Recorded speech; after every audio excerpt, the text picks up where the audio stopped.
yo y para los asistentes, para ir reforzando aprendizaje. Em, y no, tengo abierto el PPT. Perfecto. Me van a perdonar, pero a mí se me olvidó esta cosa de que no les gusta el fondo negro. Pero esta clase estaba con fondo negro. Así que, sorry, la tenía con fondo negro. ¿Ya? Y no alcancé a cambiarle todas las letras a otro color. Ok, la clase de hoy espero alcanzar a pasarla hoy día, si no la terminamos la próxima semana, no hay problema, tenemos tiempo. Y es sobre núcleo y ciclo celular. Eh, que es la última parte de los contenidos que ustedes debieran ver en este curso, junto a replicación y síntesis de proteínas. Entonces, este, esta parte de la estructura celular es súper importante, me refiero al núcleo, porque ahí es donde se encuentra alojado el material genético. Y vamos a ver hoy día cómo la célula se divide y cómo logra reproducirse, ¿ya? Para crecer en tamaño.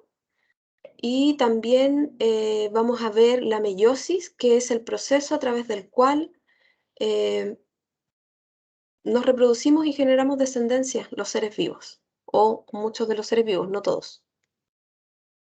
Lo primero que quiero mostrarles es el núcleo, la estructura que tiene este núcleo.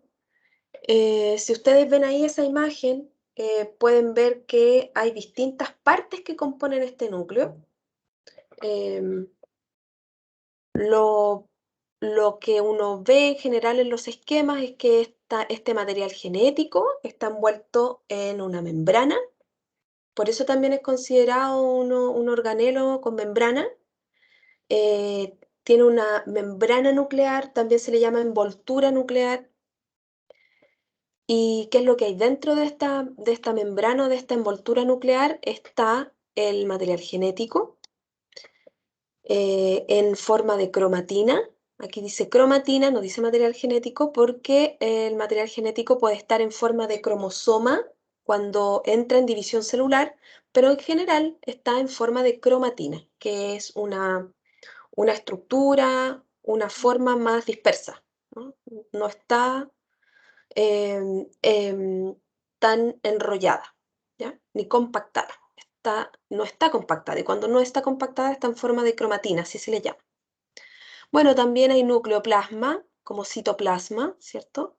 O jugo nuclear también se le llama. Y hay una estructura que aparece aquí, que es el nucleolo.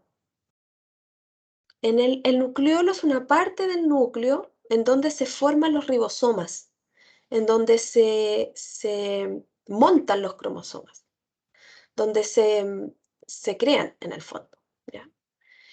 Eh, También quisiera señalar que vamos a ver más adelante el tema de la cromatina, pero respecto a el núcleo en general, eh, eh, constituye más o menos el 10% del volumen total de la célula. O sea, parte importante de la estructura total de la célula está compuesta por el núcleo, es el 10%, ¿ya? Así que no es menor. La envoltura nuclear también se le llama carioteca, ¿ya? Entonces lo pueden encontrar en los libros como membrana nuclear, envoltura nuclear o carioteca, ¿ya? Que creo que yo también en las clases pasadas hablé de carioteca, cuando hablé de diferencia entre célula procarionte y eucarionte, ¿ya? Y la cromatina, yo les dije que era el material genético que no estaba compactado, y finalmente, ¿qué es la cromatina? Es el ADN, ¿ya? Es el ADN que se encuentra envuelto en esta membrana nuclear. Eh, Algunas funciones del núcleo. la mayoría conoce la función principal, que es proteger, contener, resguardar el material genético en forma de cromatina o cromosoma, pero también tiene la función de sintetizar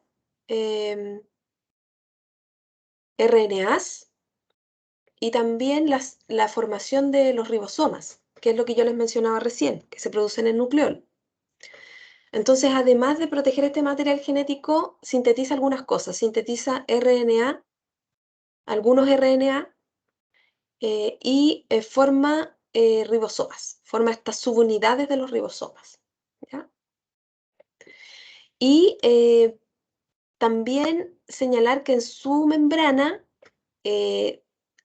hay unas estructuras como poros, verdaderos poros, a través de los cuales sale todo esto. Salen los ribosomas o estos RNA o algunas otras estructuras, algunos factores regulatorios, algunas que van a ir a otros lugares y que van a, por ejemplo, sintetizar proteínas en el caso de los ribosomas. Entonces, esta membrana, a través de esos poros, permite que lo que se produce dentro del núcleo salga, ¿ya? Aquí hay un ribosoma que está produciendo, está sintetizando una proteína. Bueno, contienen el material genético, por eso puse ahí un cromosoma y aquí están los poros de este núcleo que, que permiten que salgan estos elementos. Respecto a la envoltura nuclear, bueno, ahí hay otra imagen que muestra los poros que hay en esta envoltura nuclear. Y esta envoltura nuclear, fíjense que está compuesta por dos membranas. Tiene una membrana doble. Son lisas ambas membranas y son concéntricas, ¿cierto? Y hay una membrana externa y una membrana interna. Y por esa razón hay poros para que sea más fácil para las sustancias atravesar esta doble membrana, ¿ya? Y otra cosa que quería señalar y que les quedara claro respecto a la envoltura nuclear es esto que aparece en la imagen de la izquierda y que dice relación con que la membrana nuclear o la envoltura nuclear se continúa con la membrana del retículo endoplásmico. Esto creo que se lo señalé en la clase de retículo, pero la membrana del núcleo está pegadita, forma parte de la membrana del retículo. Por eso también aquí y esto no es al azar, por eso no es al azar que esté el retículo cerca del núcleo, ¿cuál es la razón de por qué se continúa y por qué está tan cercana al núcleo? Porque desde el núcleo están saliendo las subunidades de ribosomas. Y recuerden que el retículo tiene en algunas partes de su estructura adosados ribosomas. ¿Para qué? Para sintetizar proteínas que van a ir al retículo, ¿ya? A este proceso de maduración posttraduccional. Ok. Para continuar con esta clase les hago la siguiente pregunta, que me imagino que ustedes como biotecnólogos tienen absolutamente claro. ¿Qué será un gen? Para entrar en materia respecto a lo que hay dentro de este núcleo y la mitosis y la meiosis. ¿Qué será un gen?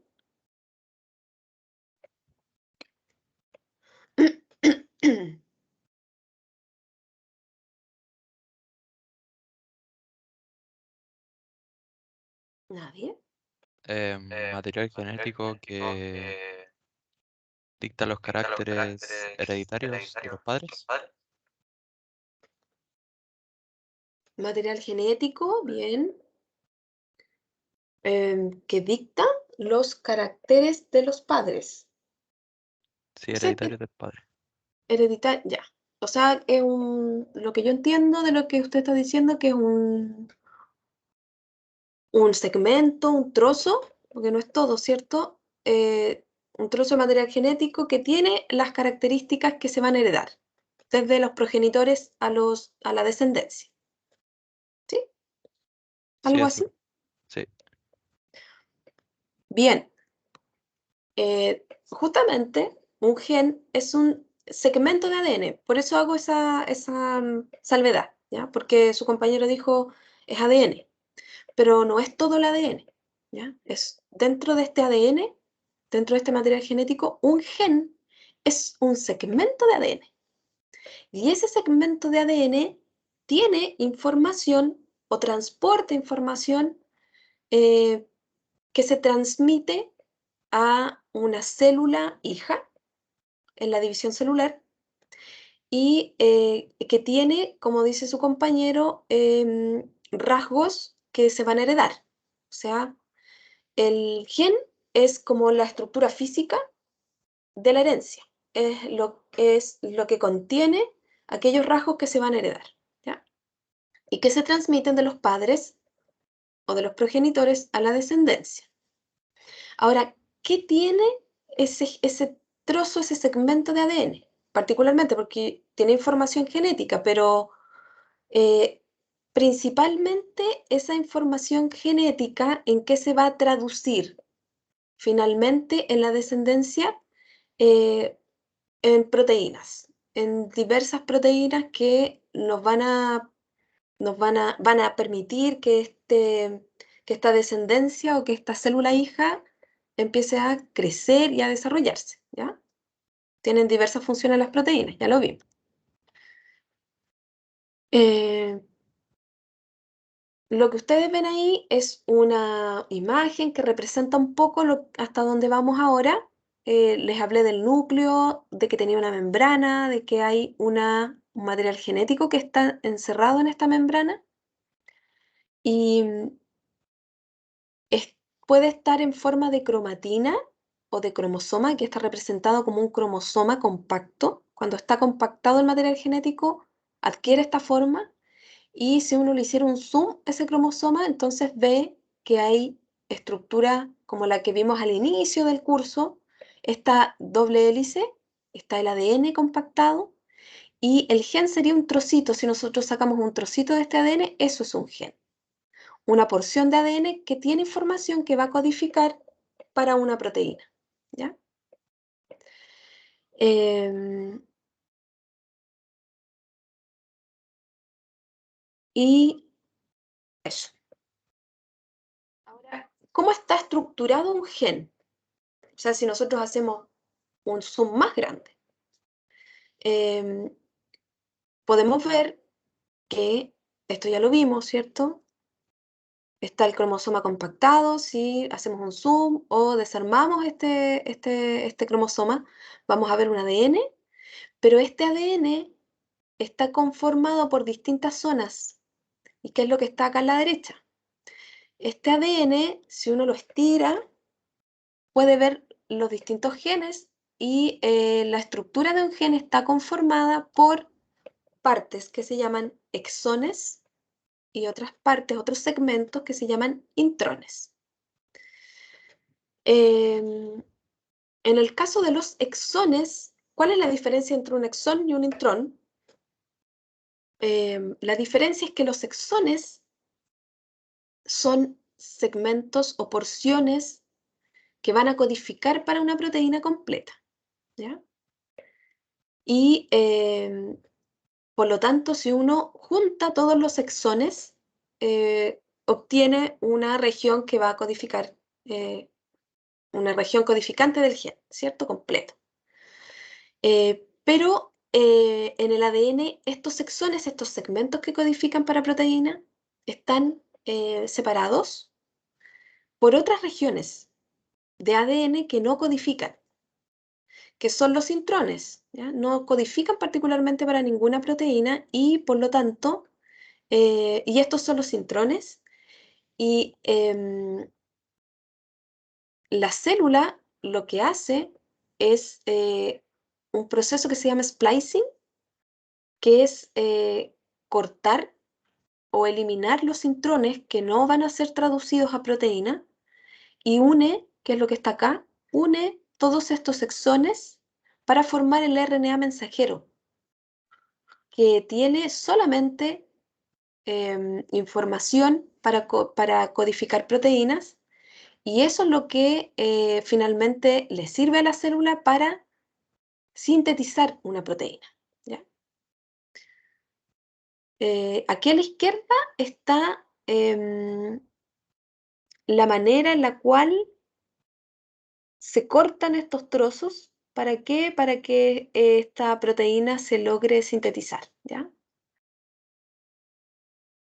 Entonces, la estructura de un gen está conformada por exones e intrones. Los exones son aquellas zonas que codifican para proteínas y los intrones no, ¿ya?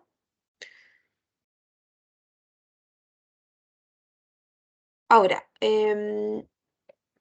bueno, este DNA, ¿cómo está conformado? Un poco recordando las clases que tuvimos al inicio del semestre, están estructurados o están conformados por nucleótidos, si es que se acuerdan de esas primeras clases.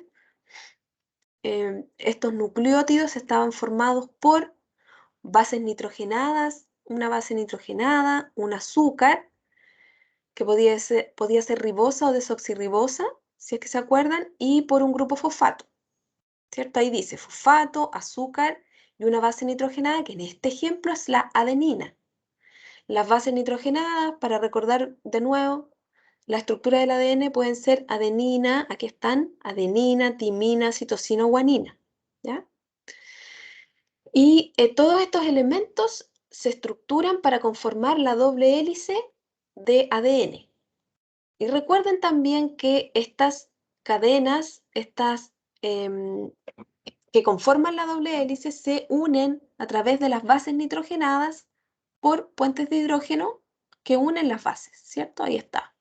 Entre una adenina y una timina se unen por 2 puentes de hidrógeno, una citosina y una guanina se unen a través de 3 puentes de hidrógeno, ¿ya? Y conforman esta doble hélice. Em, por lo tanto, los organismos, ¿por qué difieren entre sí? Difieren entre sí porque sus moléculas de ADN tienen secuencias de nucleótidos distintas. Y ahí surge lo que conocemos como variabilidad genética. Cada ADN de cada especie y de cada individuo tiene secuencias de nucleótidos distintas, que es lo que genera esta variabilidad genética, ¿ya? Por lo tanto, la variabilidad genética es la variación que tiene este material genético en una población o en una especie, ¿ya? Y eso tiene que ver con los genomas, con lo que vimos recién, con estos segmentos de ADN, que van a ser distintos en cada individuo o en cada especie o en cada población, ¿ya? Eh, y particularmente el concepto de variabilidad genética se refiere a la diversidad de frecuencias, o sea, qué tan frecuentes son estos genes de una población o de una especie, ¿ya? Entonces, no solo se refiere a individuos, sino que también lo podemos ver a nivel de poblaciones. ¿Y cuál es el proceso o el mecanismo a través del cual se genera principalmente variabilidad genética? Es a través de las mutaciones. Las mutaciones son la causa fundamental, la causa más importante de variabilidad genética.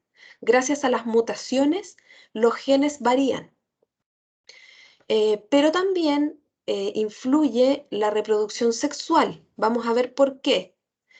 Cuando veamos meiosis, vamos a ver que en el proceso de meiosis también aporta a la variabilidad genética, ¿ya? Y también fenómenos evolutivos como la deriva génica también contribuyen a la misma, pero eso es algo que no vamos a ver porque no corresponde, porque no estamos viendo temas de evolución, ¿ya?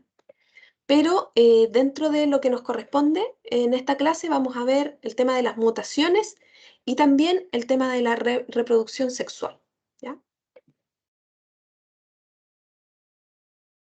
Lo primero, las mutaciones. Las mutaciones, ¿qué hora es? No, todavía no. Las mutaciones son errores cuando el ADN se replica, ¿ya? Cuando el ADN se hace una copia, intenta hacer una copia similar, la replicación es eso, cuando se quiere hacer una copia idéntica y en ese proceso de hacer esta replicación de esta copia idéntica del ADN hay errores y esos errores se llaman mutaciones. Y esos errores pueden producirse por bueno, a veces son al azar, pero a veces se producen por alguna radiación o alguna sustancia química, pero también se producen al azar, ¿ya? O sea, aleatoriamente, digamos, porque ocurrió un error en la lectura. Y respecto a las mutaciones, estas mutaciones pueden alterar la secuencia de nucleótidos. Y por lo tanto, al alterar la secuencia de nucleótidos, se podría alterar la síntesis de la proteína, ¿ya? Si ustedes ven en la imagen de la izquierda, ven que hay un ADN que tiene una cadena que dice ahí normal, es la cadena correcta. Y cuando hay replicación, puede producirse un error y ese error puede ser, por ejemplo, un cambio en una base. Acá tenemos en el ADN normal una base de adenina en este ADN y cuando se replica se puede cometer un error y en vez de replicar una adenina, la célula lo que hizo fue poner ahí una citosina. Ese es un tipo de error, cuando se cambia una base por otra.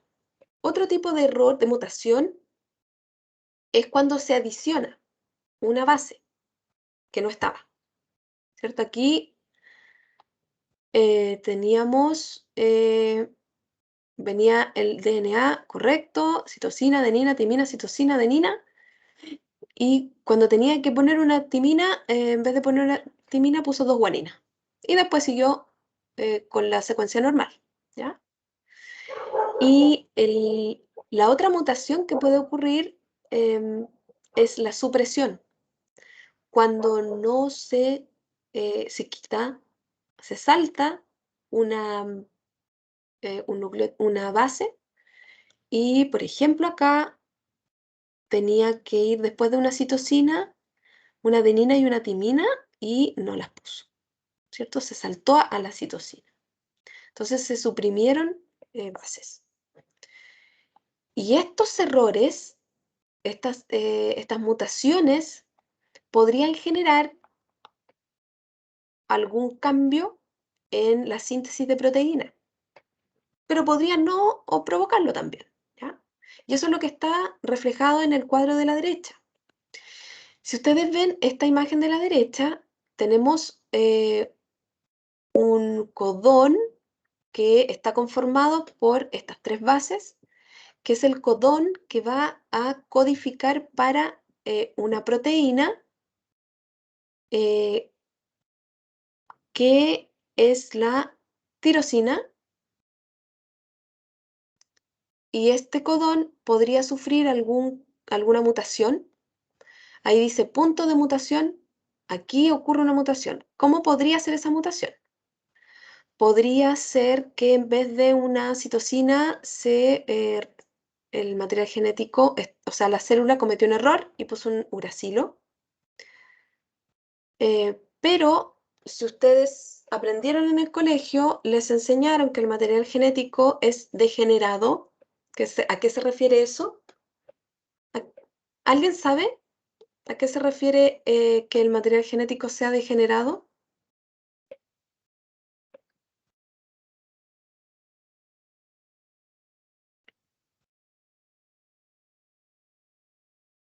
¿Nadie? Tiene que ver, Profe, ¿sí?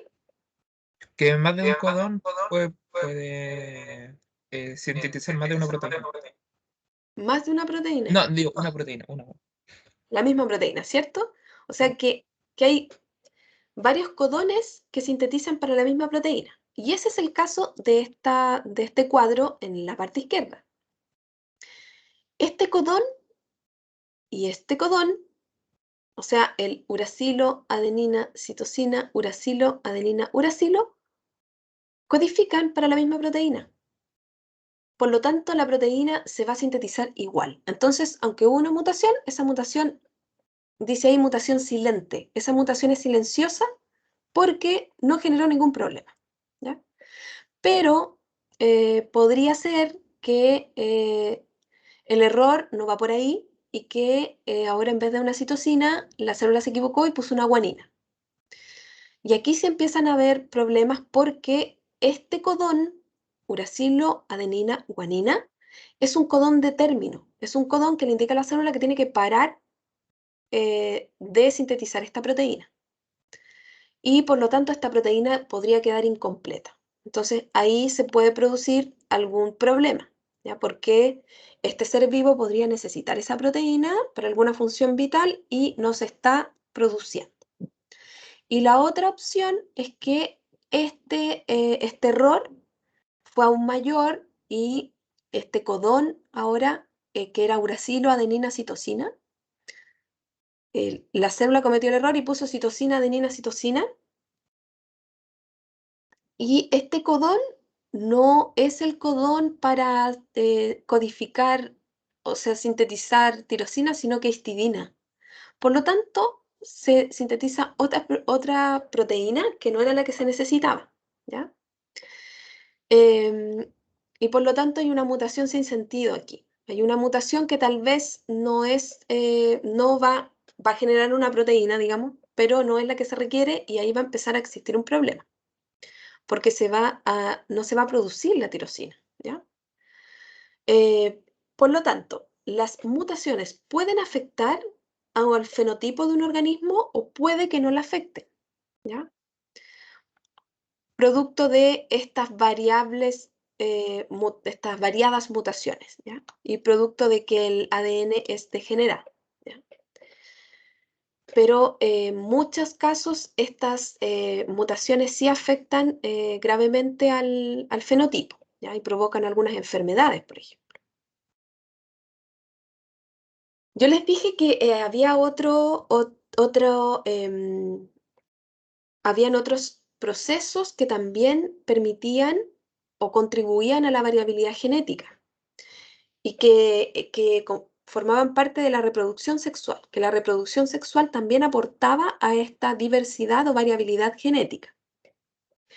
¿Y qué procesos de esta reproducción sexual son las que aportan a esta variabilidad genética? Son estos dos, la permutación cromosómica y el crossing over.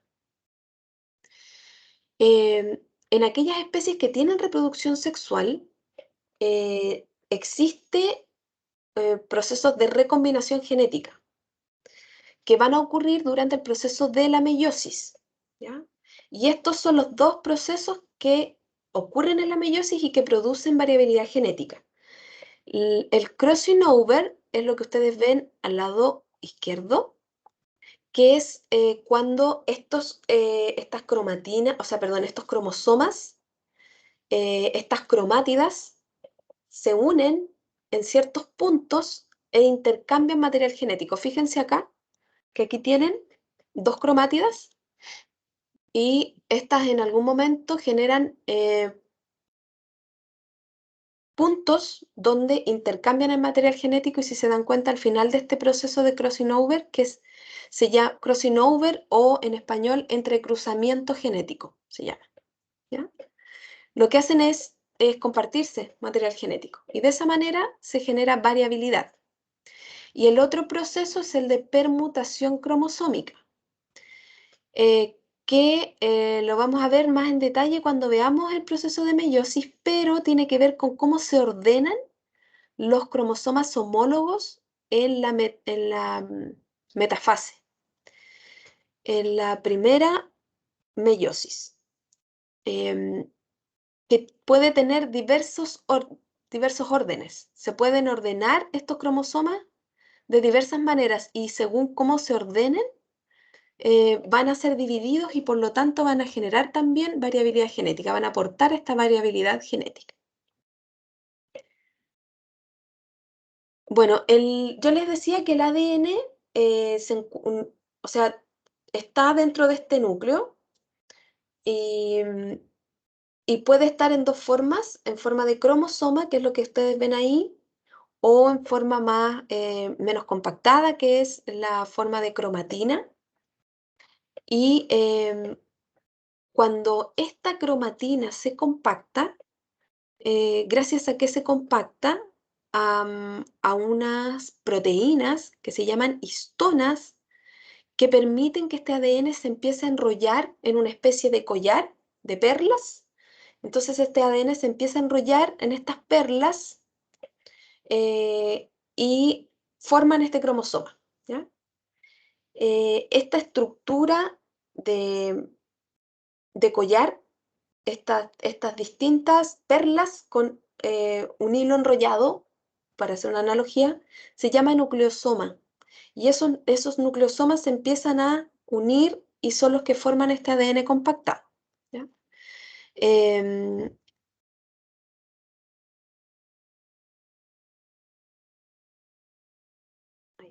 Vamos a ver esto y vamos a salir a recrédito, ¿ya?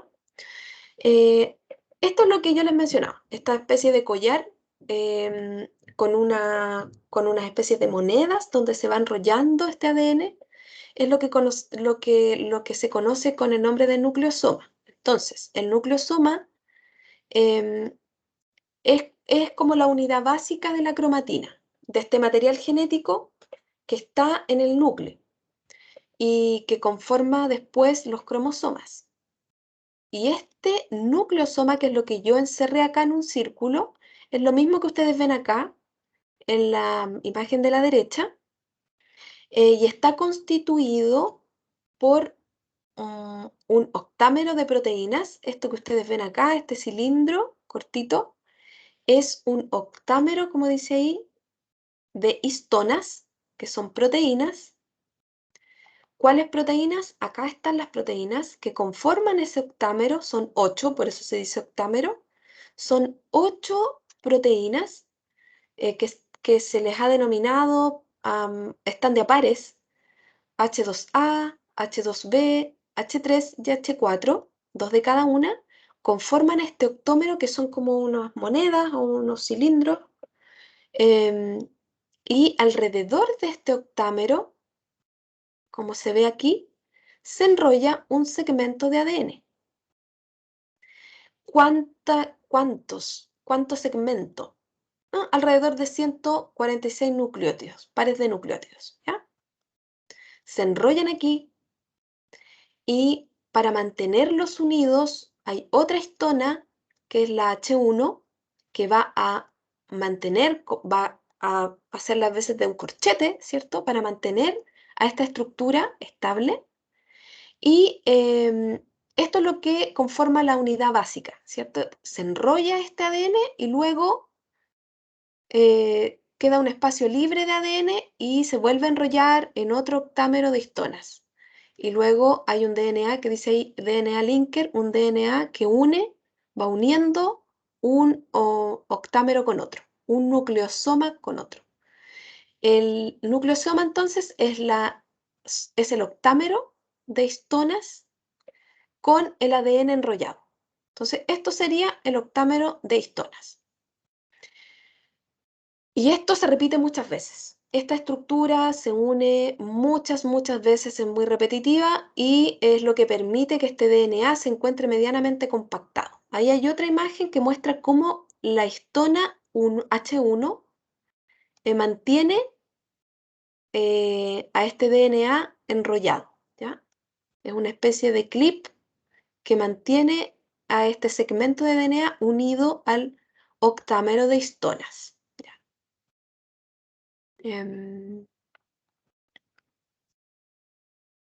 Ok. Ahora, ¿por qué el material genético tiene que tener esta estructura tan compactada? ¿Por qué es necesario que estén estas histonas enrollados, súper enrollados? porque, por ejemplo, en una célula humana, el material genético tiene una longitud de cerca de 2 metros. 2 metros de ADN que tienen que entrar, tienen que poder ubicarse, entrar todos esos 2 metros en un núcleo que tiene un diámetro como si uno tomara un cabello y lo cortara de manera transversal, en ese diámetro tiene que entrar los 2 metros de ADN. Entonces es imposible que lo haga así el DNA libre. Por lo tanto, tiene que súper enrollarse, súper compactarse. Y para eso son fundamentales las histonas, ¿ya? Para poder compactar de tal manera el DNA que quepa en este pequeño núcleo, ¿ya? Esa es un poco la razón por la cual estas histonas enrollan y compactan este material genético. Ya, chicos y chicas, vamos a hacer un recreo, son 1/4 para las 10, a las 10 aquí, ¿ya? Para que voy a dejar de grabar